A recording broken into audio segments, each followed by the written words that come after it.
जय Hind friend, India और pride में आप सभी का स्वागत है। यहाँ पे हम यशपाल कृत झूठा सच उपन्यास जो कि पहला भाग है वतन और देश उसका वाचन कर रहे हैं और ये उसका तीसरा भाग है। प्रीवियस के दो भाग में आपने ये देखा कि कैसे भोला पांधी की गली से रामलुभाया और ज्वाया की माता का निधन से शुरुआत होता है और आगे जयदेवपुरी और बहन तारा का जो संघर्ष है वो शुरू होता है। और जब जेल से जयदेवपुरी छूट के आता है तो उसको उर्मिला को पढ़ाने का अवसर मिलता है और उर्मिला जो है, क्योंकि उसका पढ़ने में मन नहीं लगता और उर्मिला को जो प्रेम हो जाता है वो जयदेव से हो जाता है।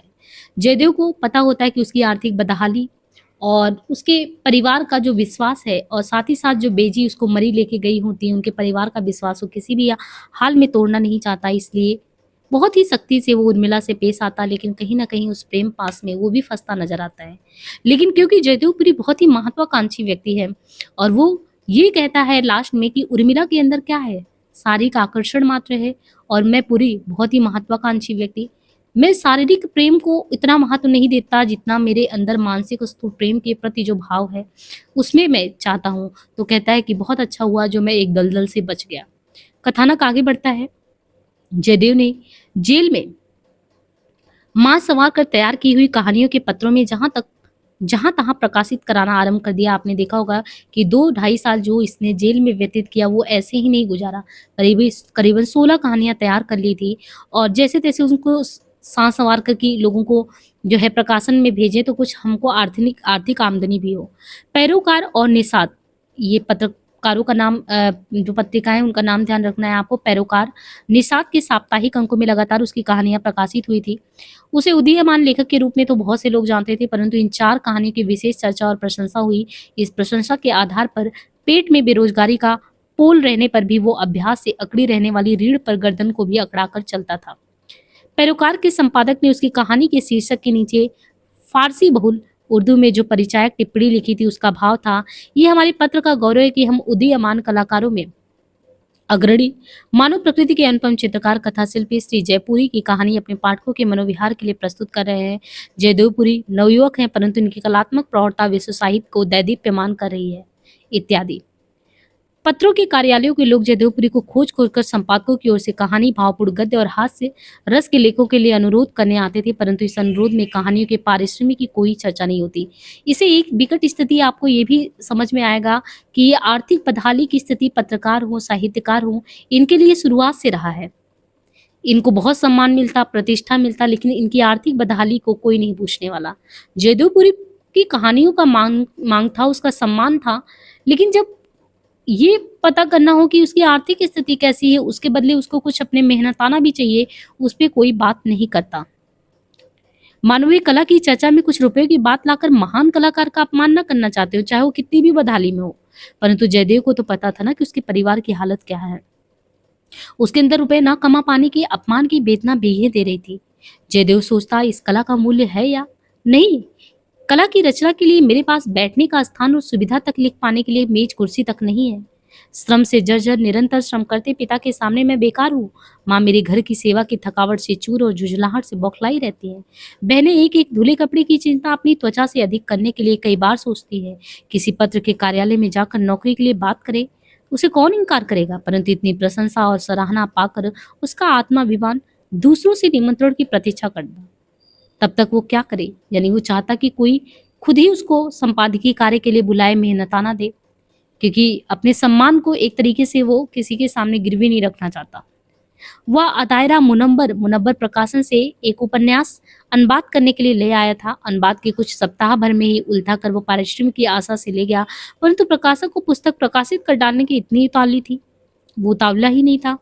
पैरोकार का एक उप संपादक लेखराम शर्मा जयदेव का पुराना परिचित था और उसकी समस्या से भी आजान था, यानी अनजान था। शर्मा पैरोकार की नौकरी के अलावा नया हिंद पब्लिकेशन के लिए भी कभी अनुवाद का या कुछ दूसरा काम भी करता। उसने जयदेव को सुझाव दिया, नया हिंद से भी क्यों नहीं मिल लेते तुम? वहाँ एक ट्यूशन का भी चांस है, तुम तो हिंदी भी खूब जानते हो। नया हिंद पब्लिकेशन के मालिक पंडित गिरधारी लाल की जो मझली लड़की थी, नया हिंद जो पब्लिकेशन था उनके पंडित गिरधारी लाल मालिक थे और उनकी ही मझली लड़की कनक होती है, जिनसे पुरी का प्रेम प्रसंग चलता है। अब यहाँ भी आपको यहाँ से शुरू होता है प्रेम प्रसंग। गिरधारी लाल की जो मझली लड़की है कनक, उसको एमए के प्रथम वर्ष में पढ़ते समय हिंदी की परीक्षा देने का चाव आया। उन दिनों पंजाब के हिंदुओं में, विशेषकर स्त्रियों में, हिंदी की ओर प्रबल बहाव आ गया था। जयदेव ने भी एमए प्रथम वर्ष में विशारद की परीक्षा दे ही डाली थी। कनक 1942 की राजनीति में भाग लेने वाली कॉलेज की आधुनिक लड़कियों में थी। पंडित जी स्वयं पुराने देशभक्त और उदार विचार के थे। उनकी लड़की साड़ी पहनकर भी घूम फिर सकती थी। कनक की सहानुभूति पिता के विचारों के प्रभाव से स्टूडेंट कांग्रेस के प्रति भी थी। सन 1942 के आंदोलन में वो प्राय सभाओं और जुलूसों में सम्मिलित होती। महीन खद्दर की सफेद साड़ी पहने ही उसका सलोना चेहरा बहुत लोगों की दृष्टियों को खींचता। आंदोलन के नाते जयदेव का भी उसे परिचय था, परंतु ज्यादा नहीं।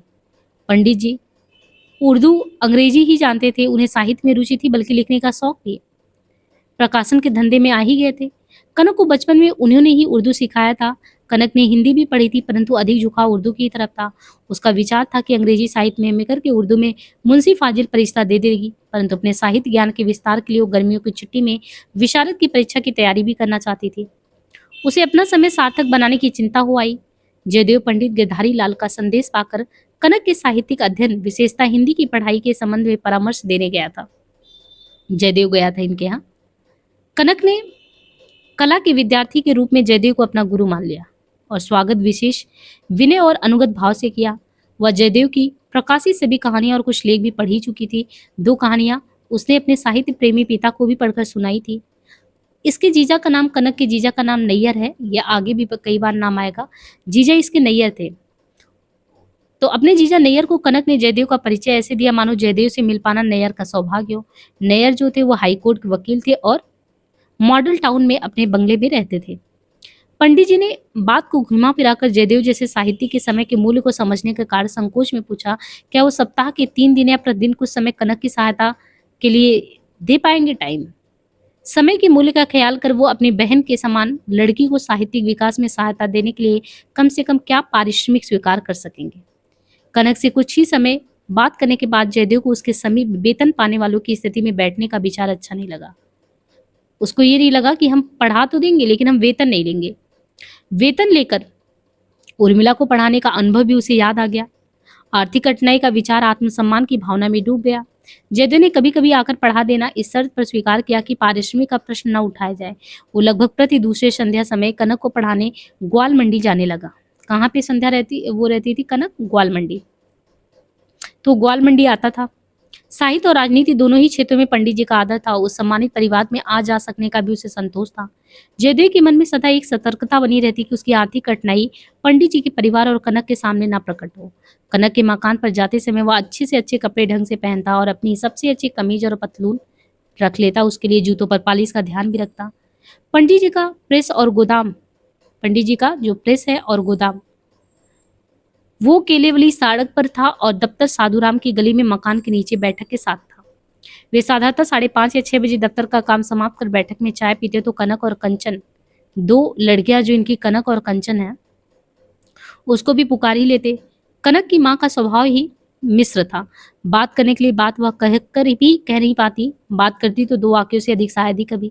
वो रसोई से निकलती तो कपड़े धोने बैठ जाती। कपड़े धोने का ना होता तो धुले कपड़े खोजकर उधाड़ कर बकिया कर लेती। वो भी ना होता तो आटा पीसने के लिए गेहूं या महीने भर का दाल और मसाले ही बीन डालती।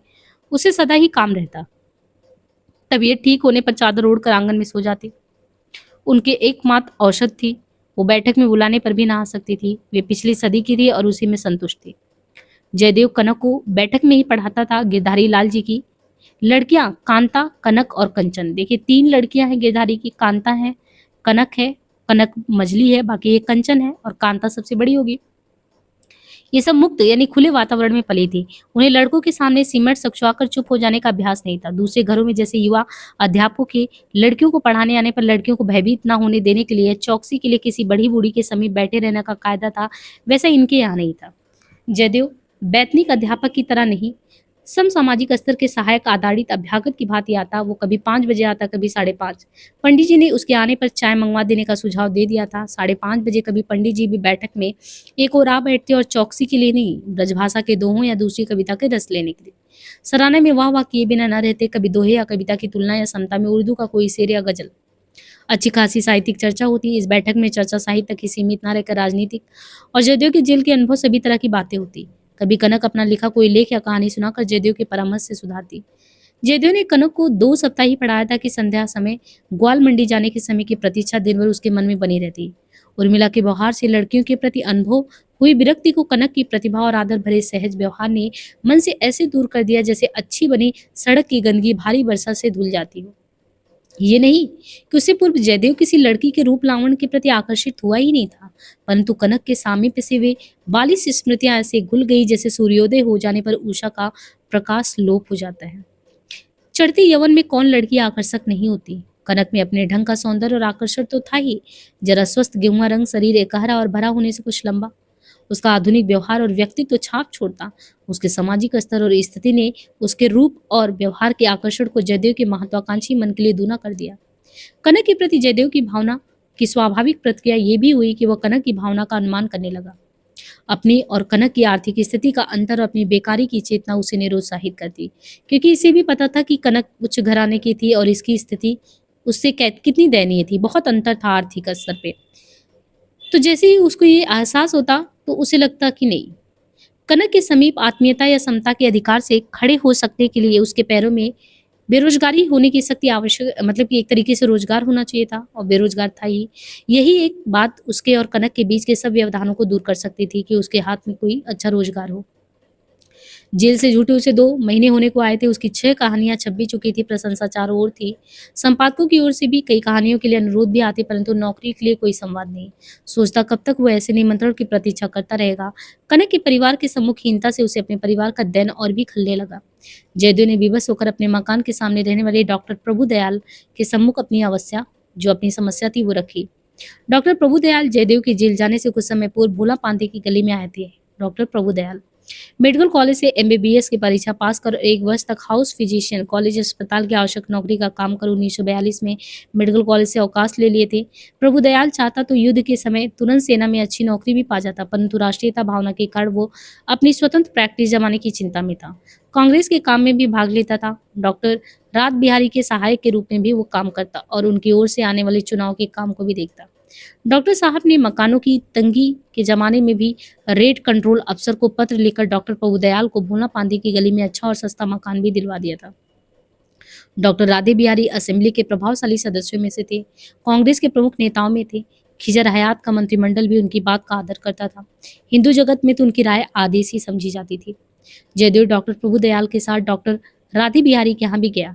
प्रभुदयाल ने जयदेव को देश और कांग्रेस के प्रति भक्ति और उसके जेल जाने की चर्चा की। उसके साहित्यिक प्रतिभा का भी बखान किया और उसके परिवार की आर्थिक अवस्था के प्रति चिंता भी प्रकट की। डॉक्टर राधे बिहारी ने सुना और आश्वासन दिया, सोचेंगे कुछ।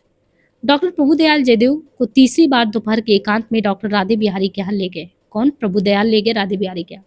जयदेव की कांग्रेस भक्ति, उसके जेल जाने का साहस, उसकी साहित्यिक प्रतिभा की सराहना को दोहराकर प्रभुदयाल ने स्पष्ट कहा, जेल जाने से पूर्व या सोशलिस्ट के साथ था, चुनाव के समय ऐसे काम के आदमी का अपने साथ ही रहना अच्छा है, दूसरी पार्टी में क्यों जाए। डॉक्टर राधे बिहारी पैरोकार के डायरेक्टरों के बोर्ड के चेयरमैन भी थे। उन्होंने तत्काल ही एक पत्र पैरोकार के मुख्य संपादक करमचंद जी कशिश के नाम से टाइप करवा दिया। पैरोकार के संपादक करमचंद जी कशिश ने जयपुरी का नाम सुनते ही कमरे में बुलवा लिया।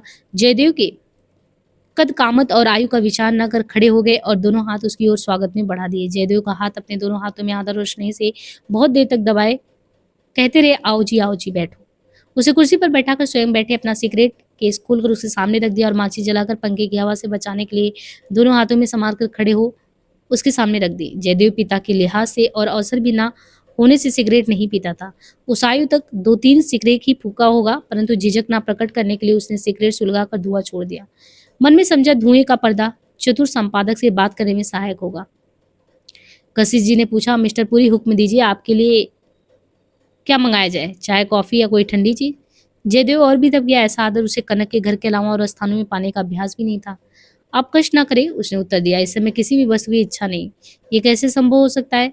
कशिश जी ने आग्रह पूर्वक विरोध किया। आप जैसे होनहार प्रतिभावान साहित्यिक कदम हमारे दफ्तर में पड़े और हमें आपका सत्कार करने का भी सौभाग्य न प्राप्त हो, भला ऐसे होगा। आप चाय के साथ पेस्ट्री पसंद करेंगे, मिठाई।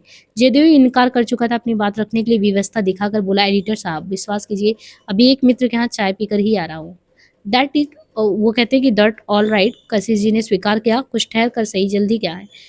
उन्होंने दोनों हाथों के पंजे परस्पर फंसा लिए और कोहनियां मेज पर टिकाकर जयदेव की ओर झुककर जयदेव के भीतर आने पर जो सिगरेट उनके होठों में था, रागदानी पर उपेक्षित पड़ा जल रहा था।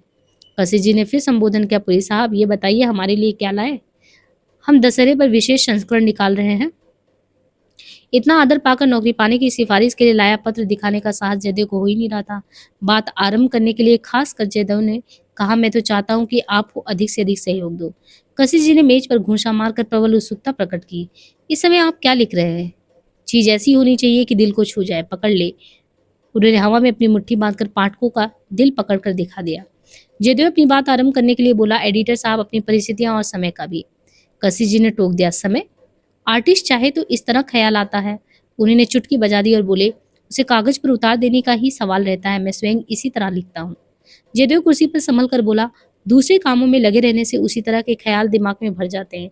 मैं साहित्यिक कार्य को ही जीविका के रूप में अपनाना चाहता हूँ, विशेषकर आपके ही कार्यालय में।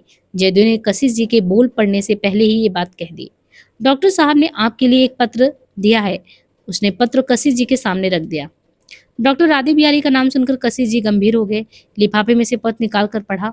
पत्र को मेज पर सामने रख आंखों पर से चश्मा उतार कर पत्र रख दिया और दोनों हाथों की हथेलियों को गद्दी से आंखों को मला, मानो अब की नहीं मस्तिष्क की आवश्यकता पड़ी। आंखें मलकर कशिश जी ने नया सिगरेट सुलगाया और छत की ओर धुआं छोड़कर बोले, दोस्त, अदब और पॉलिटिक्स की सेवा आसान काम नहीं है। उनका स्वर बदल चुका था। कमरे की किवाड़ खुलने की आहट से उन्हें उसी ओर दिखा। कमीज पायजामा पहने एक नौजवान हाथ में कागज लिए भीतर आ गया था। कशिश जी ने उसे संबोधन किया, कहो भाई। दूसरे सफ़े पर 3 बयानों के लिए जगह नहीं। दत्तात्रेय का बयान तीसरे सफ़े पर दे दिया जाए। नवयुवक ने पूछा, अभी बैठो। कशिश जी ने नवयुवक को कुर्सी पर बैठ जाने का संकेत कर दिया। इन्हें जानते हो ना, ये मिस्टर जयपुरी हैं। नवयुवक ने हामी भरी। मिस्टर पुरी हमारे अखबार में काम करना चाहते हैं। कशिश जी बोले, मैं कह रहा था कि अदब और सियासत की सेवा बहुत बड़ी जिम्मेदारी का काम है। सेवा त्याग से होती है। महात्मा गांधी, नेहरू, पटेल का देश की सेवा से क्या मिला? राइटर अपने ख्यालात की इजहार करता है, यही उसकी सेवा का फल है। हम लोग जानते हैं अखबार नवीशी में कितनी मेहनत और कितना त्याग करना पड़ता है। इस काम में पैसा कहाँ, गुर्बत है और तपस्या।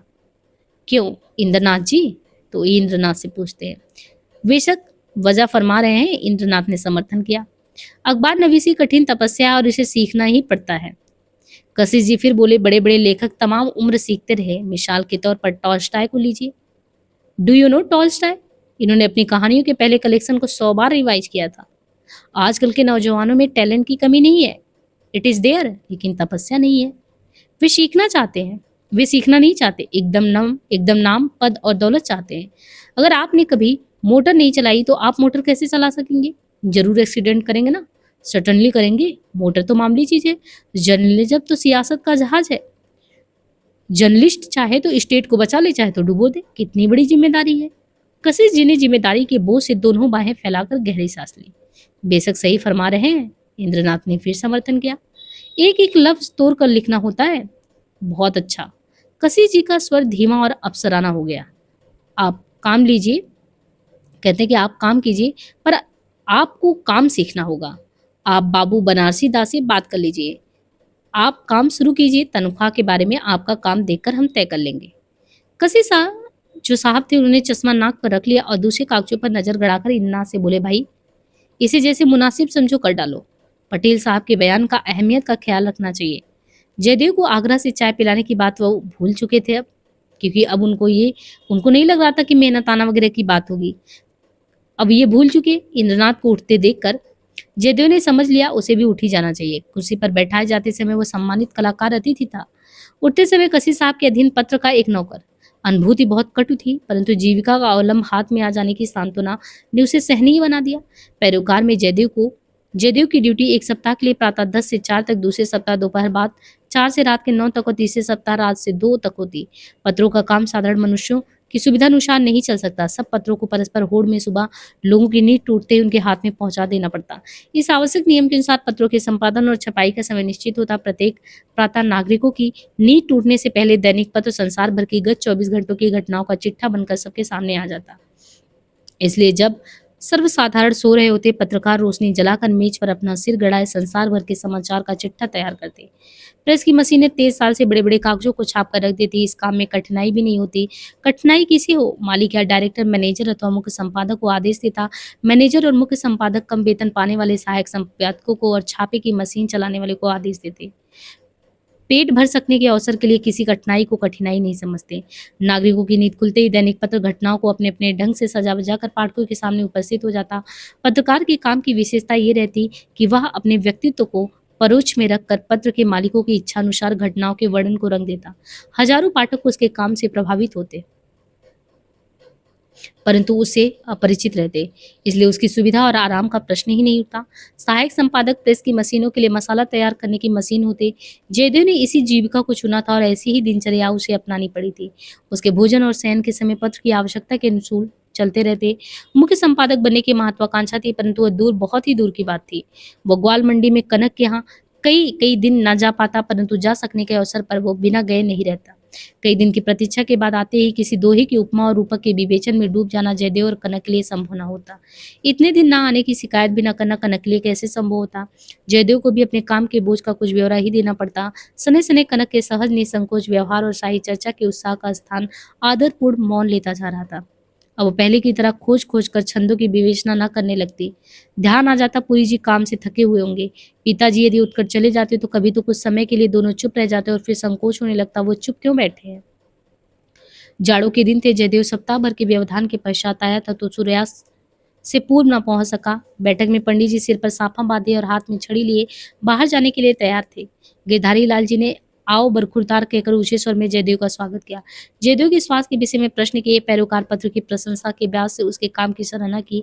कनक के लिए बहुत सी हिंदी पुस्तकें मंगा लेने की सूचना दी। बैठक की बगल के जीने से कनक के उतरते कदमों की आहट मिली। कनक आई तो रेशमी साड़ी पहनी थी और बाह पर कोट था। बाहर जाने की तैयारी में जयदेव से आंखें चार हुई तो कनक के चेहरे पर हर्ष का गुलाबीपन आ गया। वो उदासी से पलकें झुका ली। चेहरे पर दुविधा का भाव आ गया। पीछे पीछे कनक की छोटी बहन कंचन भी आ गई। पंडित जी छड़ी फर्श पर टकोरते हुए बोले, कनक बेटा अब पुरी जी आ गए, तुम पढ़ लो। मैं और कंची चड्ढा के यहाँ वो आते हैं। तुम एक काम करना, बिमला से फिर किसी दिन मिल लेना। Your study first. उन्होंने पुरी की ओर देखा। बरखुरदार, मैंने ही इसे कह दिया था हमारे साथ चली चले, पर पढ़ाई सबसे अहम है। Work always first. तो उन्होंने कहा, नहीं नहीं, आप तैयार हैं तो आप लोग हो आइए, मैं कल फिर आ जाऊंगा। जयदेव ने पिता पुत्री की योजना में बाधक न होने की सौजन्यता प्रकट की। कनक ने बेबसी में पिता की ओर देखा। पंडित जी ने तुरंत ही निर्णय किया, नहीं नहीं बेटा, मिलना जुलना तो होता ही रहेगा, वर्क इज ऑलवेज फर्स्ट। वे उठ खड़े हुए, जाते जाते कह गए, बेटा चाय तो मंगा ले। उन्होंने जयदेव की ओर देखकर मुस्कुराहट से सहानुभूति प्रकट की। दफ्तर से थके हुए आ रहे होंगे। I know you are very hard working. Kanak अपना कोट सोफा की पीठ पर रखकर जयदेव के समीप की कुर्सी पर बैठ गई। एकांत ने दोनों को चुप करा दिया। दोनों ही दूसरे की बात आरंभ करने की प्रतीक्षा में थे, परंतु आरंभ करते नहीं बन रहा था। आप इतनी चुप क्यों हैं? जयदेव ने पूछा। नहीं तो, कनक बोली। आप कहिए। दोनों फिर एक दूसरे की अनुपस्थिति अनुभव करते हुए चुप रह गए। कनक को याद आया, चाय ले आऊं? जल्दी क्या है? जयदेव ने कहा। उसके अवरुद्ध स्वर ने कनक को और भी कंटकित कर दिया। वो अपनी साड़ी के आंचल के छोर में आंखें गड़ाए कोई एक विशेष धागा खोजने लगी। कनक को चुप देख जयदेव ने पूछा, चाय की जल्दी है?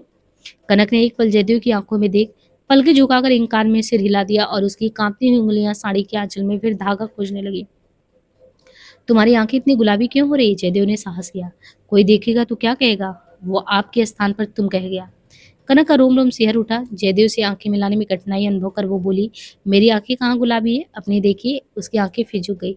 जयदेव ने जिस बात को सदा मन में दबाए रखने का निश्चय किया था अचेतन रूप से कंठ में आ गई। बोला, एक बात कहूँ? कनक ने अनुमति में सिर झुकाया। नाराज तो नहीं होगी? कनक ने जयदेव की आंखों में देखकर नाराज ना होने के आश्वासन के लिए इंकार में सिर हिला दिया। प्रतिज्ञा करो। जयदेव ने और अधिक आश्वासन से चाहा। उसने कहा, किस बात की? कनक ने सांस के स्वर में पूछा। कि नाराज नहीं होगी? उसने कहा, कभी नहीं। उसने कहा कि वचन दो। जयदेव ने अपना हाथ बढ़ा दिया। कनक की आंखें एक बार फिर जयदेव की आंखों से मिली। चेहरा लाल हुआ। उसने अपना हाथ जयदेव के हाथ पर रख दिया। उसकी आंखें झुक गई। हाथ दे रही हो, छुड़ाओगी तो नहीं? जयदेव ने कंपित स्वर से पूछ पड़ा। कनक की आंखें जयदेव की आंखों में जा स्थिर हुई। कभी भी नहीं। हृदय की गहराई से उठे श्वास से कहकर वो गंभीर हो गई। अपना हाथ उसने पीछे नहीं खींचा। कनक की गंभीरता के आदर में जयदेव ने उसका हाथ उठाकर अपने मस्तक से लगा लिया और फिर स्वर संभाल कर बोला, मैंने तुमसे इतनी बड़ी चीज मांग ली है, जानता हूँ उसके योग्य नहीं हूँ। मेरी क्या स्थिति है, न तुम्हारे योग्य धन, न तुम्हारी योग्य सामाजिक स्थिति। हर्ष के आवेग की रुलाई से कनक के होंठ काँप के अपने को वश कर बोली, कैसी बात करते हैं? मैं आपके योग्य कहाँ हूँ? आप महान हैं, लेखक हैं। हृदय का उद्वेग संभाल ना सकी, उसने आंचल आंखों पर रख लिया और उठकर रसोई की ओर चली गई। कनक बसंत को चाय बनाने का आदेश देकर हाथ में एक पुस्तक लिए लौटी। पुस्तक खोलकर उसे मुँह जाने से बचाने के लिए बीच में पेंसिल की आड़ रखकर वह फिर जयदेव के समीप आ बैठी। नए पाए अधिकार से उसने जयदेव की ओर देखकर मान किया। आपने योग्यता अयोग्यता की उल्टी बातें क्यों कही?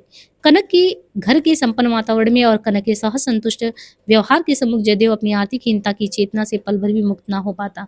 बोला, तुम इतनी सहृदय हो, तुम्हें धोखे में रखने का अपराध मैं नहीं कर सकता। मैं धनी नहीं हूँ, अभी केवल 100 रुपये मासिक की ही नौकरी कर पा रहा हूँ, परंतु मुझे अपने सामर्थ्य और भविष्य पर विश्वास है। जयदेव को संतोष हो गया कि उसने कनक को अपनी आर्थिक स्थिति के विषय में धोखा नहीं दिया।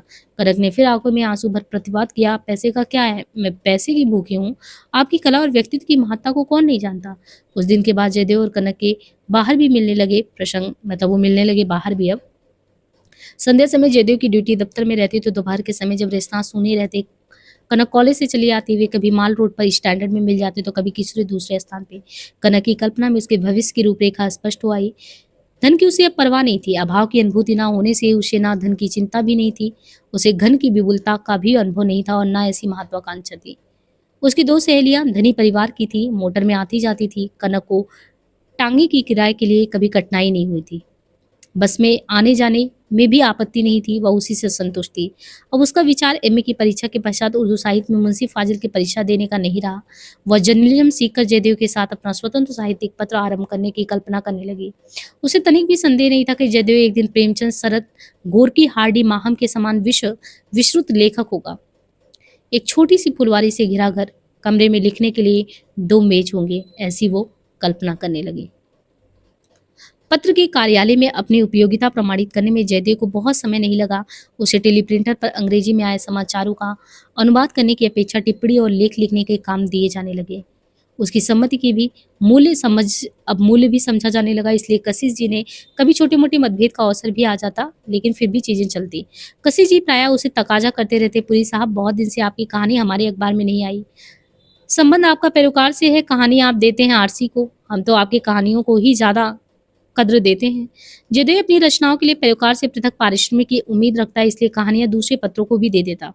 फरवरी 1943 की नाविक क्रांति की घटना पर अपनी टिप्पणी में उसने क्रांतिकारी नाविकों के प्रति कांग्रेसी और लीग नेताओं की सहानुभूति के अभाव के प्रति कुछ छींटे भी फेंक दिए। जयदेव के उस लेख को सर्वसाधारण ने बहुत सराहा था। कैसे जी ने उसे चेतावनी दी थी कि पत्र की जनप्रियता बहुत बड़ी चीज है, परंतु राजनीतिक पत्र का काम जनता की भावनाओं में बह जाना ही नहीं होता, बल्कि उन भावनाओं को दिशा देना होता है। परंतु जयदेव की इस लेख के कारण बहुत समय से बिछड़े हुए कई साथी उसके समीप आ गए।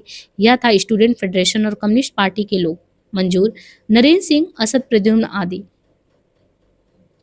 उन्होंने उसके लेख को सराहा। किसने? पार्टी के, कम्युनिस्ट पार्टी के लोग, मंजूर, नरेंद्र सिंह, असद और प्रद्युम्न, ये सभी थे। और ब्रैंडला हाल में बंबई के नाविक विद्रोहियों के प्रति सहानुभूति प्रकट करने के लिए आयोजित सभा में उसे ले गए।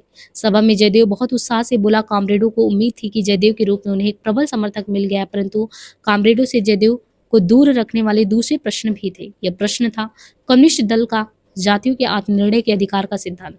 जयदेव इस मांग का अर्थ समझता था। हिंदू और मुसलमानों को 2 पृथक जातियां मानकर देश का पाकिस्तान और हिंदुस्तान में बंटवारा, कम्युनिस्ट जातियों के आत्मनिर्णय के अधिकार को ही संतोषजनक एकता का और देश के बंटवारे से बचाने का उपाय भी वो समझते। इस विकट समस्या पर बहस करने के लिए स्टडी सर्कल, विचार सभाएं होती थी। कभी कभी वहाँ पे दोस्तों में सुरेंद्र और जुवेदा के साथ, यानी यहाँ पे और भी जो कॉलेज की लड़कियां थी, तारा के साथ सुरेंद्र और जुवेदा और कनक भी इन सभाओं में आ जाती थी। पत्रों में प्रकाशित वक्तव्यों के संबंध में कभी घर पर भी बातें होती, परंतु बहस खुलकर ना हो पाती, इसलिए तारा का समाधान नहीं हो पाता। जयदेव लक्ष्य कर रहा था कि तारा की सहानुभूति कम्युनिस्टों के दृष्टिकोण की ओर हो रही है। यह उसे बहुत अच्छा नहीं लग रहा था। अप्रैल माह की संध्या थी। लाहौर कड़ी सर्दी के लिहाफ फेंक कर वसंत की अंगड़ाइयां ले रहा था। युवतियां अपने रूप यौवन को उभार कर छिपाकर, गर्म कोटों को फेंक कर लॉरेंस गार्डन, चारदीवारी के बाहर के बागों, अनारकली और माल रोड पर तितलियों की तरह छूट पड़ी थी। उनके कपड़ों के रंग चारदीवारी के बागों और माल रोड की पैदल पटरियों के साथ लगी फूलों की क्यारियों से स्पर्धा कर रहे थे। युवक राह चलते कंधे रगड़ने के लिए अपने सीने फुलाकर सड़कों पर घूमने लगे थे। जयदेव की ड्यूटी दफ्तर में रात 9 से 2 तक थी। उस संध्या वह कनक के साथ लॉरेंस बाग में जाकर अपने भावी जीवन की कल्पनाएं कराया था। काम में लग जाने का उत्साह था। इंद्रनाथ ने दोपहर में आए समाचार उसके हाथ में देकर सुझाव दिया, बड़ी सुर्खी, सीनेट हॉल के हंगामे को दे दो। समाचार था, आज बीए की परीक्षा का अंतिम दिन। इन्विजिलेशन यानी चौकसी ऑफिसर प्रोफेसर दीन मोहम्मद ने सनातन धर्म कॉलेज के एक विद्यार्थी सोमराज साहनी को अपने साथ लाए कागजों से परीक्षा पुस्तक पर नकल करते देखकर आपत्ति की और उससे परीक्षा पुस्तक उन्हें सौंप देने की आज्ञा दी। विद्यार्थी की आज्ञा मानने से इनकार कर प्रोफेसर ने विद्यार्थी को सीनेट हॉल से बाहर निकाल दिए जाने की आज्ञा दे दी। चपरासियों को अपनी तरफ बढ़ते देख सोमराज साहनी ने प्रोफेसर दीन मोहम्मद को पीट दिया और सीनेट हॉल से बाहर चला गया। ये वही था जिससे विवाह होने वाला था तारा का। जयदेव एक सांस में समाचार पढ़ गया और कुछ देर निश्चल बैठा रहा। फिर समाचार का कागज मेज कर रख थोड़ी को मुट्ठी पर टिकाकर बहुत देर सोचता रहा। सोमवार को रोक देने से कसी जी के सामने जवाबदेही करनी पड़ती और उसे सोमराज के प्रति सहानुभूति की अपेक्षा ग्लानि ही लगी। जयदेव ने समाचार में से सनातन धर्म कॉलेज और साहनी शब्द काट दिए। नकल करते देख की जगह नकल करते समझ कर दिया। मुख्य शीर्षक सीनेट हॉल में हंगामा को बदलकर उसने सीनेट हॉल में गलतफहमी कर दिया। मन बहुत उचाट हो गया था। काम पूरा करने के लिए उसे 2 बजे के बजाय 3 बजे तक दफ्तर में रहना पड़ा। मास्टर जी ने जयदेव और तारा के लिए प्रातः उठने का नियम शिथिल कर दिया था। वे लोग परीक्षाओं की तैयारियों के कारण रात बहुत देर तक पढ़ते रहते थे, इसलिए प्रातः विलंब से उठते। मास्टर जी जिस समय बिस्तर से उठ जाना उचित समझते थे, ठीक उसी समय नींद की अंतिम ऊँघ जयदेव को बहुत मधुर लगती। इस समय पड़ोसी पापड़ बाड़ियों की दुकान करने वाले खुशहाल सिंह नींद से उठते ही आसावरी छेड़ देते थे। खेड़न दे दिन 4 निमायो, खेड़ की दंडी नौ सामा पाइयो। अम्मा खेलने के 4 ही तो दिन है, खेल में उलझी तो सांझ ही तो धरबार सब भूल गई। खुशहाल सिंह के गले में कुछ ऐसा माधुर था कि उसकी आसावरी की तान पूरी गली के लोगों के लिए नींद टूटने के दुख को मीठा बना देती। उसे राग का भी कुछ स्वाभाविक ज्ञान था। सभी लोग कुछ मिनट आंखें मूंद कर उसके स्वर को सुनते रहना चाहते, परंतु उसकी प्रतिद्वंदिता में मास्टर जी भी अपने कर्कश स्वर में आरंभ कर देते, जगत की जननी जगत की माता नमस्ते पहुंचे तुम्हें हमारा। उस दिन जयदेव अखबार वाले की पुकार सुनते उठ गया और गली में जाकर अखबार ले आया। मास्टर जी भजन समाप्त कर संध्या के लिए आसन पर बैठ ही रहे थे कि जयदेव ने अखबार उनके सामने रखकर कह दिया, ये खबर अच्छी नहीं है। समाचार पढ़कर मास्टर जी का मुंह खुला रहेगा। कुछ देर बाद वे बोले, किसी दूसरे का भी नाम हो सकता है। सानी ही सनातन धर्म का कॉलेज का उतना मैंने बदल दिया था, जयदेव ने बताया। इस साल भी इम्तिहान में रह गया, मास्टर जी ने चिंता से कहा। इम्तिहान में क्या रह गया, जयदेव बोला, मामला बढ़ भी सकता है। प्रभु की जो इच्छा। मास्टर जी ने दीर्घ श्वास लिया और जयदेव की ओर देखकर चिंता प्रकट की। ये मामला तो शायद बहुत गंभीर हो जाए, शायद सजा भी हो जाए। होनी तो चाहिए, जयदेव ने निर्ममता से कहा। प्रोफेसर दीन मोहम्मद रजिस्ट्रार से शिकायत करेगा, वो चुप नहीं रह सकता। क्या खबर है, नीचे गली से बजाज दीवान चंद के मुख में दातुन लिए बोलने की पुकार सुनाई दी। हिंदू लड़के ने मुसलमान प्रोफेसर को पुट दिया। टीकाराम का उत्तर सुनाई दिया। शाबाश पट्टे, दीवानचंद बोला। बेचारे को तंग किया होगा इन मुसलमानों की ऐसी तैसी। उसने सुबह सुबह भयंकर गाली दे दी। मास्टर जी क्या कर रहे हैं, जीने के नीचे से बाबू गोविंद राम ने पुकारा। आ रहा हूँ भाई साहब, मास्टर जी ने घबराहट छिपाकर उत्तर दिया और जाने के लिए नीचे से उतरे। बाबू गोविंद राम के हाथ में पैरोकार नहीं, छत्रपति दैनिक था। छत्रपति में सोमराज के नाम के साथ साहनी, विद्यार्थी, सनातन धर्म सब कुछ छपा था। गोविंद राम पड़ोसी थे और इस संबंध के विषय में जानते थे। उन्होंने संवेदना और चिंता से कहा, किस्मत भी आदमी का कितना धोखा देता है। आपको क्या मालूम था, कहाँ तारा जैसी लड़की और लड़का क्या कर बैठा। मास्टर जी जो प्रभु की इच्छा कहकर लज्जा से फिर झुकाए फिर रह गए। घर में सब लोगों को पता लग गया था कि किसी ने कुछ कहा नहीं।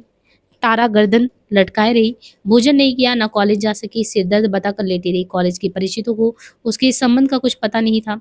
अकारण इस प्रकार अपमानित हो जाने से मन चाह रहा था कि गली के कुएं में जा गिरे। मास्टर जी स्कूल पहुंचे तो वहाँ मास्टरों में सब जगह इसी विषय की चर्चा थी।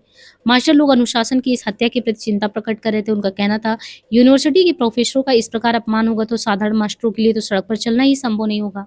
ऐसे विद्यार्थी को तो 2 वेतों की सजा दी जानी चाहिए, जेल की सजा होनी चाहिए, सदा के लिए यूनिवर्सिटी से बहिष्कृत कर देना चाहिए।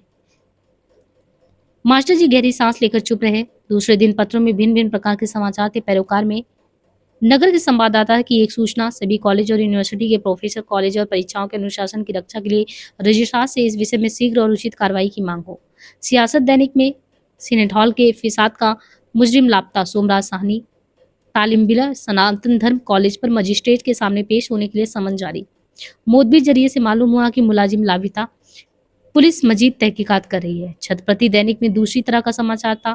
तासुब की इंतहा, सीनेट हॉल के मामले में मजीद इंसाफ राष्ट्रीय सेवक संघ के कारकुन पर लिखी प्रोफेसर का कहर। मोतबे जरिए से मालूम हुआ कि सनातन धर्म कॉलेज के तालिबैल सोमराज साहनी पर अरसे से लिखी प्रोफेसर दीन मोहम्मद की नाराजगी चली आ रही थी। वह तासुब का शिकार होने से बच नहीं सका। लीग की सल्तनत क्या रंग लाएगी। मास्टर जी स्कूल से लौटकर सेठ गोपाल शाह के यहाँ लड़कों को ट्यूशन पढ़ाने चले गए थे। वहां से लौटे तो बाबूराम जोया के यहाँ से बुलावे का संदेश मिला। बाबूराम जोया अखबार कम ही पढ़ते थे। गली मोहल्ले में चर्चा सुनकर ही उन्हें घटना का पता चला था। उन्होंने छोटे भाई की ना समझी पर खेद प्रकट किया। तुम्हें खबर मिल गई थी तो कान में तेल डाले बैठे रहे। तुम्हें अपने संबंध का भी कुछ ख्याल नहीं। उनका बेटा है तो तुम्हारे भी तो दामाद है। एक बार सुखलाल साहनी के यहाँ जाकर पूछताछ तो करनी ही चाहिए। राम जोया मास्टर जी को साथ लेकर बन्नी होते मोहल्ले में लाला सुख के यहाँ पहुंचे। कोई और दो आदमी भी लाला जी के समीप चिंता से भारी चेहरे लिए बैठे थे। राम जोया सिंधाल की घटनाओं के प्रसंग में बोले। रामलू भाया ने सुना तो बेचारे ने कल से मुंह में दाना नहीं डाला। बात कुछ समझ में नहीं आई। ये कैसे हो सकता है। शुक्लाल साहनी जो उसके पिता थे, किसके, सोमराज साहनी के, क्रोध में प्रोफेसर दीन मोहम्मद को गाली देकर बोले उसकी मजाल क्या है हमारी लड़की की बेइज्जती करे। उन्होंने फिर गाली दी। रजिस्ट्रार को पूछता कौन है, हमारी पहुंच भी लॉर्ड जेकिंस तक है। और ये फौजदारी का मुकदमा हमारी लड़की पर करेगा। हमें नहीं जानता, उसी के दरवाजे पर उसे 100 जूते न लगवा दूं तो मुझे छतरी नहीं भंगी समझे। क्या समझते हैं अपने आप को ये। लाहौर में एक मुसलमान को जिंदा नहीं छोड़ूंगा। हम सूरजवंशी हैं, प्राण जाए पर वचन न जाए। राम जॉय ने सहमत होते हुए पूछा, लड़का घबराया हुआ तो नहीं है ना। सुखलाल ने बेपरवाही से कहा, इस साल बीए सीए की परवाह बाल बराबर नहीं करते। हमारा लड़का क्या मुनीमी मुंसागिरी करेगा। दूसरे महायुद्ध के बाद यानी 1943 में भारत को शासन का अधिकार दे देने के लिए ब्रिटेन के मंत्रिमंडल ने अपने 3 प्रतिनिधि भारत भेजे थे। ये प्रतिनिधि शिमले में लीग और कांग्रेस के नेताओं से परामर्श और मोल तोल कर रहे थे। पूरे देश की आंखें और कान उस ओर लगे हुए थे। देश का भविष्य लीग और कांग्रेस की प्रतिद्वंदिता की काटी मट तुला हुआ था।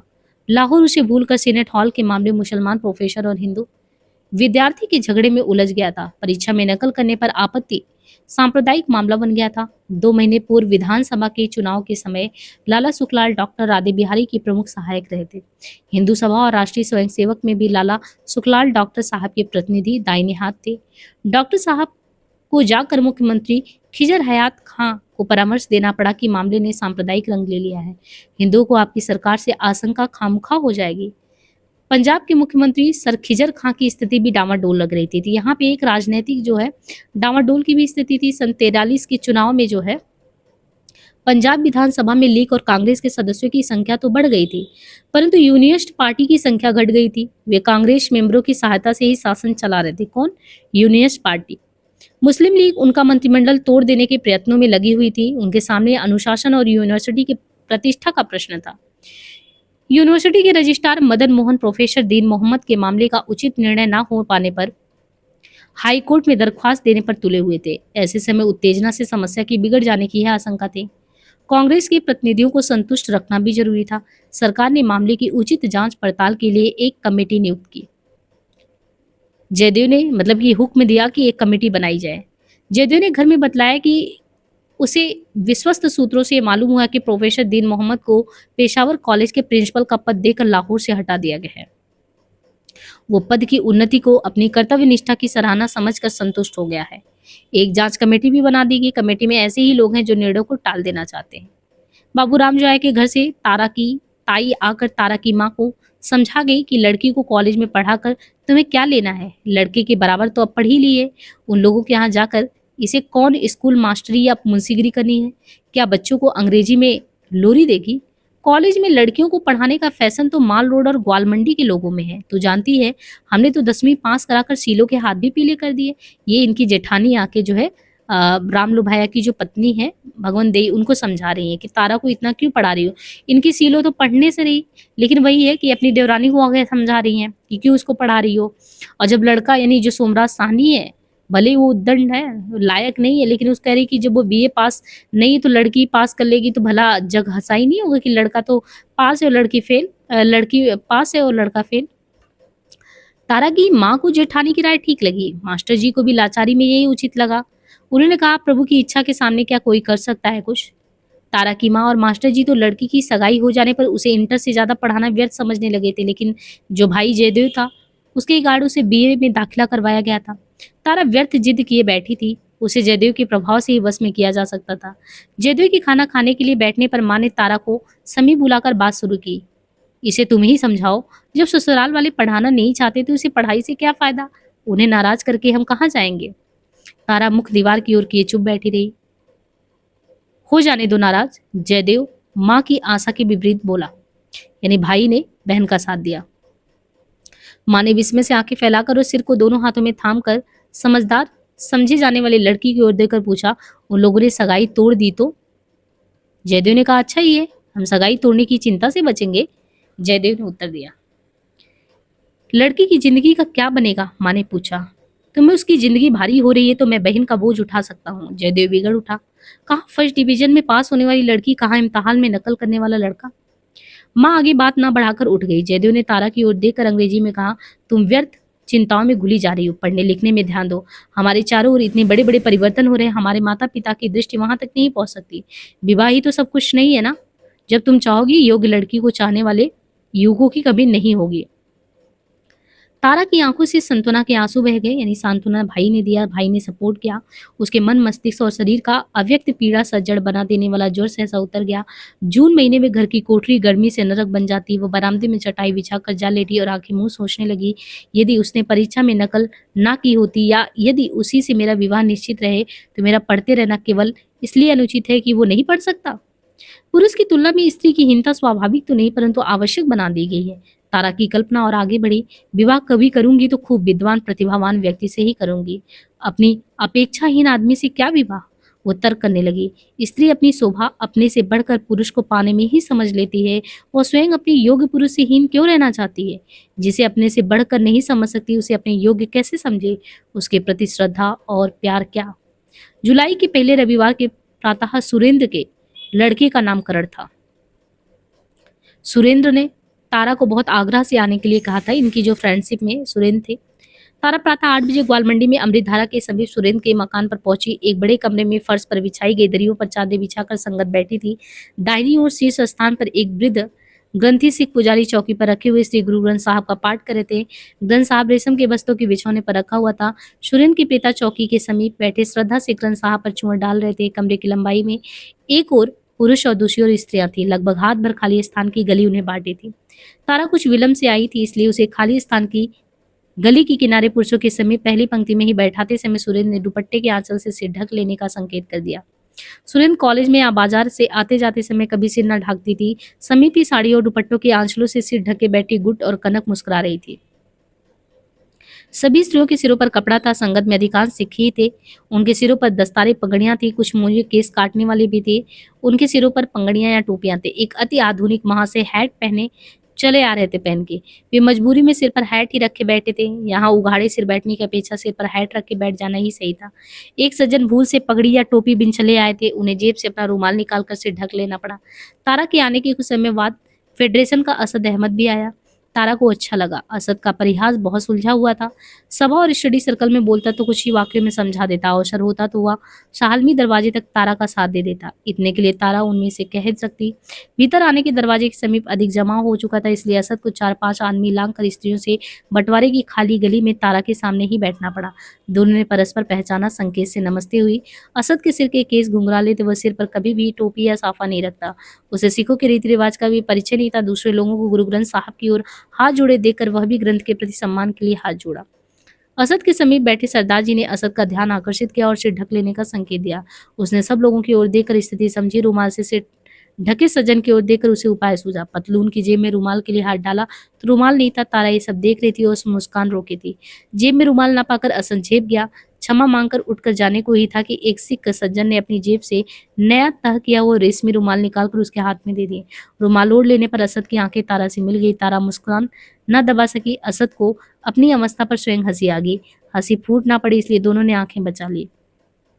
ग्रंथ साहब का पाठ पूर्ण कर ग्रंथ जी ने घोषणा की, भुजंगी बालक के नाम का पहला अक्षर जानने के लिए श्री गुरु ग्रंथ साहब जी से विनती की जाए। ग्रंथ जी ने ग्रंथ साहब को पुनः खोला। खुले पृष्ठ पर पहला अक्षर देकर कहा, श्री गुरु ग्रंथ साहब की आज्ञा है, भुजंगी के नाम का पहला अक्षर तत्ता यानी ता से हो। आप लोग तत्ता से नाम सोच ले। चारों ओर से प्रथम अक्षर ता से नाम पुकारे जाने लगे। तेज सिंह, तारा सिंह, तोता सिंह, तक सिंह। एक सरदार जी ने तोप सिंह भी सुझा दिया। असद के लिए मुस्कान दबा लेना कठिन हो रहा था। तारा सिंह नाम स्वीकार कर लिया गया। असद ने तारा की ओर झुक कर धीमे से कह दिया, ये भुजंगी तो तुम्हारा भाई हो गया। बहुत बड़े बड़े थालों में कढ़ा प्रसाद हलवा लाया गया। गंती जी ने खड़े होकर अरदास की। संगत हाथ जोड़कर खड़ी हो गई। कुछ कढ़ा प्रसाद एक पात्र में गुरु ग्रंथ साहब की पीढ़ी के नीचे भोग के रूप में रख दिया गया। एक दूसरा युवक और नरेंद्र सिंह बड़े बड़े थालों में पुरुषों की ओर, सुरेंद्र कौर और उसकी बहन स्त्रियों की ओर अंजुलियों में भर भर कर हलवा बांटने लगी। असद विस्मित था। न तस्तरी, न कटोरी, न पत्ते, कागज के टुकड़े भी नहीं। लोग दोनों हाथों की अंजुलियां बढ़ाकर आदर से घी टपकता हलवा लेने लगे। नरेंद्र सिंह हलवे का थाल लिए असद के पास पहुंच गया। असद ने आंखें दबाकर उसे आगे निकल जाने का संकेत दिया। नरेंद्र सिंह ने भी संकेत समझ लिया कि प्रसाद से इनकार नहीं किया जा सकता। असद ने विवश होकर हलवा स्वीकार कर लिया। अपनी व्यवस्था के प्रति दुहाई देने के लिए वह आंख बचाकर तारा की ओर देखता जा रहा था कि वो क्या कह रही है।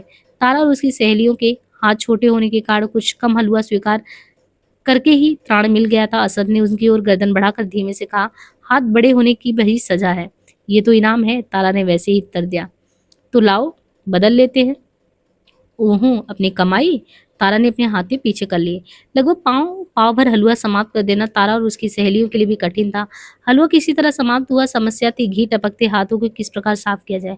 अधिकांश सिख सज्जन हाथों की चिकनाहट लंबी दाढ़ियों पर पोंछ कर संतुष्ट हो गए। कुछ ने दाढ़ी के पश्चात रुमाल का भी उपयोग कर लिया। तारा और उसकी सहेलियों के पास छोटे छोटे जनाना रुमाल थे। उन्होंने अपने हाथ जैसे तैसे उसमें पोंछे। असद क्या करता? दूसरे के सौजन से उधार मिले नए रेशमी रुमाल को घी से कैसे खराब करता। वह दोनों हाथ फैलाए बैठा उठ सकने की प्रतीक्षा कर रहा था। तारा उसकी बेबसी देख देख कर मुस्कुरा रही थी और वह गंभीरता बनाए रखने का यत्न।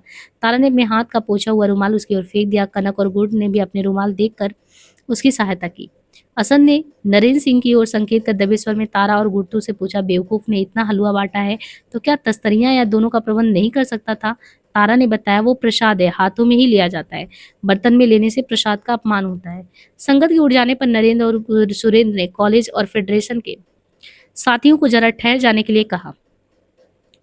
अपने साथियों में आकर असद ने बनावटी क्रोध से नरेंद्र और सुरेंद्र को धमकाया, तुम लोगों ने मुझे पहले क्यों नहीं स्थिति समझाई?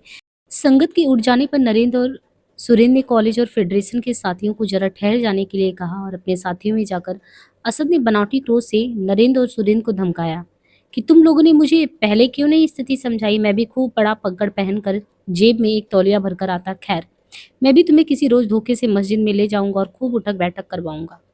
नरेंद्र सिंह पीपल्स एज की नई प्रति ले आया। कुछ देर तक बहस हुई कि ब्रिटेन के मंत्रिमंडल के प्रतिनिधि कांग्रेस और लीग दोनों को मिथ्या आशाएं देकर अपने कब्जे में रखने के लिए शब्दों से संतुष्ट कर रहे हैं। ये कैसे हो सकता है कि कैबिनेट मिशन की योजना से लीग को पाकिस्तान मिल जाए और कांग्रेस को अखंड हिंदुस्तान भी मिल जाए। छुट्टियों में हमें अपने कार्यकर्ताओं को ये समझाना जरूरी है कि लीग और कांग्रेस का परस्पर सहयोग ही हिंदुस्तान को फूट आग से बचा सकता है। तारा घर लौटने के लिए गली में उतरी तो असद साथ साथ हो लिया। रास्ते में असद ने सिखों की संगत में उखाड़े से आ जाने की घटना के प्रसंग में कहा, ये छोटे छोटे रीति रिवाज और विश्वास हम लोगों को किस प्रकार एक दूसरे से पृथक किए हुए हैं। क्या इन्हें निभाते जाना ही परंपरा की रक्षा है?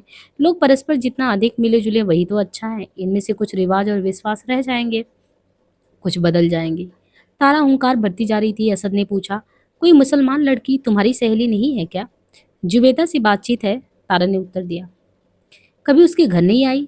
कोई मौका ही नहीं आया। मैं उसे कहूंगा तुम्हें अपने घर चाय पर बुलाए, तुम भी उसे एक दिन बुला लेना। हमारे यहाँ कठिन है, तारा ने संकोच से कहा। क्यों, तुम्हारे घर पर बहुत छुआछूत चलती होगी ना? पूरी तो हमारे साथ खा पी लेता है, असद ने कहा। भाई की और मेरी बात दूसरी है, हमारे यहाँ जगह भी कहाँ है, तारा ने लजाते हुए कहा। अच्छा, वो जाने दो, लेकिन ये यदि मैं तुम्हारे यहाँ चला जाऊं तो तुम्हारे माता पिता मेरा चेहरा मोहरा और व्यवहार देखकर काफी संदेह कर सकते हैं कि मैं हिंदू नहीं हूँ। मैं कई बार डॉक्टर प्राण के घर उसके साथ खा पी आया हूँ। वे सामंतवादी ढंग का महाकट्टर परिवार है। आप उनके यहाँ आते जाते हैं? तारा ने पूछ लिया। वाह वाह, हम लोग पुरी और मैं उनके स्टूडेंट रहे हैं। अभी उनके यहाँ ही जा रहा हूँ मैं। गवर्नर का इकोनॉमिक एडवाइजर हैं वो, परंतु आदमी बहुत भले हैं। वो तो केवल एमए के विद्यार्थियों के लिए लेक्चर देते हैं। लेकिन तुम पुरी के साथ उनके यहाँ गई होगी। मैंने छुट्टियों में उनके घर के बच्चों को ट्यूशन ले ली थी। शाम को 4:30 से 5:30 तक वहाँ जाती हूँ। पिछले साल यह ट्यूशन ना मिलती तो कॉलेज में दाखिला भी नहीं हो पाता। तारा को असद के सामने अपनी आर्थिक कठिनाई प्रकट कर देने में संकोच नहीं हुआ। सफेद पोस्ट निम्न मध्य वर्ग के लिए अपनी गरीबी से अधिक संकोच और रहस्य की दूसरी बात क्या ही हो सकती है। तो इस तरीके से इन दोनों लोगों की बातें यहाँ तक चलती गई और फिर आगे बढ़ते हुए कहते हैं, ले लो जी, केले हरी छैल दे, मरूद अलाहाबादी, नार कांवाल कान दे, लेलोजी केले, हरी छाल के अमरूद, इलाहाबादी अनार, काबुल का अंधार के। भोला पांति की गली के सब मकानों की सब कोठरियां और कोने-कोने में चिर परिचित खूब ऊंचे सशक्त कंठ का आलाप गूंज गया। गली में मकानों के द्वार के साथ चबूतरे पर बैठी स्त्रियों में कुछ हलचल हुई। अधिकांश स्त्रियां चबूतरे पर चटाइयां बिछाई या पीढ़ियां रखे बैठी किसी न किसी काम में हाथ लगाए थी। अगस्त महीने की सड़ी गर्मी के कारण उनके शरीरों पर महीन कपड़े के ब्लाउज और मलमल की धोती थी। प्रौढ़ाओं के शरीर पर केवल धोतियां ही। चढ़ती आयु की लड़कियां जरूर सलवार कमीज पहने थी। स्त्रियों के जीवन में लज्जा का उतार चढ़ाव दिन पहरों के में ताप की भांति होता है। बचपन में लाज की अनुभूति नहीं रहती। जीवन के दूसरे पहर में जब वे अपने शरीर में नारित्व को पहचानने लगती हैं और जान जाती हैं कि उनके जीवन की परिणति उनके आकर्षक शक्ति में है, तो वे आकर्षण के प्रबल माध्यम से लाज को बढ़ाने लगती हैं। यौवन में विवाह से पूर्व लाज और संकोच की अनुभूति और उनका प्रदर्शन भी अत्यंत उत्कट होता है। आकर्षण शक्ति चरितार्थ होकर विवाह हो जाने पर और विवाह की परिणति हो जाने पर अपने शरीर के संबंध में उनकी लाज घटने लगती है। जर्जर बुढ़ापे की संध्या आ जाने पर आकर्षण का अवसर न रहने पर स्त्रियों में शरीर के प्रति सहसों का सा संकोच फिर लौट आता है। लाहौर में मध्यम अथवा निम्न मध्यम आर्थिक स्थिति के लोगों से बसी हुई गलियों में दिन के तीसरे चौथे पहर स्त्रियों की महफिलें जम जाती थी। गलियां तंग होने के कारण बीच का अंतर 3 या 4 हाथ से अधिक न होता। दोनों ओर चबूतों पर बैठी स्त्रियों की बात करने में असुविधा होती। उस समय पुरुष दुकानों पर या दफ्तरों में या अपने व्यवसायों में उलझे रहते। स्त्रियां निसंग रहती। यदि कभी अकस्मात कोई पुरुष ऐसे समय किसी कार्य से घर लौटता तो गली के सिरे से ही खोंखार की चेतावनी मिलती। स्त्रियां आंचल या दुपट्टे से ओढ़ कर लेती या उधर पीट कर देती। कमाई के बच्चे केवल गोपनीय अंगों पर कपड़े पहने गली के फर्श पर कोयले से या घड़े के टीकरे से लकीरें खींचकर टापू या गिट्टियों के खेल खेलते रहते। खोमचे छाबड़ियां उठाए सौदा बेचने आने वाले लोग निम्न घरेलू नौकर की श्रेणी के समझे जाते। उनके आने जाने की परवाह नहीं होती। भोला पांति की गली में स्त्रियों की जीवाएं बातों में और हाथ अपने अपने कामों में तेजी से चल रहे होते। उषा मेलादेई से मांगी हुई सिलाई की बिना पाँव की मशीन पर झुकी हुई थी। बिरमल की माँ चरखा काट रही थी। करतारो उल्टी चारपाई सामने खड़ी किए उस पर तानी बांधे नाला बुन रही थी। मेलादोई छोटे अड्डे पर दीवार चढ़ाई थी। पूरण देई रेशम की लच्छियां बना रही थी। करतारों की लड़की भी तो कसीदा काट रही थी। कोई स्त्री सूत अटेर रही थी। कोई कुछ भी करने के लिए ना होने पर खरबूज या कद के बीच ही छील रहा होता। ऐसे काम घर के लिए या बाजार के लिए भी किए जाते हैं। ऐसी कमाइयों से स्त्री सोने के जेवर तक बनवा लेती थी। केवल खूं वाली कूथे वाली माई आयु 87 वर्ष की हो जाने के कारण दीवार से पीठ लगाए हाथ घुटनों पर रखे बातें ही कर रही थी। बातचीत मुख्यतः मेलादेई के लड़के रतन और भागवंती के लड़के जयदेव के लिए योग्य लड़कियों के विषय में ही चल रही थी। दोनों स्वस्थ जवान रोजगार से लग गए थे, लेकिन विवाह की बातें टाली जा रही थी। रतन ब्याह की बातें चलते ही बिगड़ उठता और जयदेव कह देता अभी जल्दी ही क्या है। रतन और जयदेव की माताएं अपनी बेबसी प्रकट कर रही होती। खूं वाली माई किसी की ओर देखे बिना निर्णय दे रही थी। सब तुम्ही लोगों का किया हुआ है। क्या ये लड़कों की शादी की उम्र है? हमारे जमाने में तो लड़कों की शादी 16 में ना हुई 18 में हो जाती। जो चाहे जो कहे, लड़कों के मन दो दो चुटिया करके उधाड़े सिर घूमने वाली डायनो ने भरमा दिया है। सीता और उषा ये सब सुनकर आपस में इशारे के सिर झुकाए हंस रही थी। फल वाले की पुकार सुनकर करतारों और मिलादई ने गर्मी के कारण उघड़ गए अपने कंधों और घुटनों पर कपड़ा खींच लिया। सलवार कमीज पहने सीता और उषा ने समीप पड़े दुपट्टे उठाकर कंधों पर रख लिए। गली के मुहाने पर खड़े फल बेचने वाले के सिर पर भारी चौड़ी टोकरी थी। उसने टोकरी को दोनों हाथों से उलारा दिया और सिर से उतार कर गली में ईंटों के फर्श पर रख दिया। फल बेचने वाले के उसरे से मुड़े सिर पर भारी टोकरी को संभालने के लिए लंबी पगड़ी गेंडली की तरह था। मूछों को मुख के भीतर न घुसने देने के लिए ओठों के साथ साथ कतर दिया गया था, परंतु ओठों के दोनों कुछ मूछें चिड़िया की तरह थी। दाढ़ी पर मशीन फिरी हुई थी और दाढ़ी की कोरों के उसरे से सवारा। भारी चौड़े कंधों से लटका नकली रेशम का ढीला कुर्ता और कमर पर बंधा एड़ी से नीचे धरती पर रगड़ता नीले यानी किस तरीके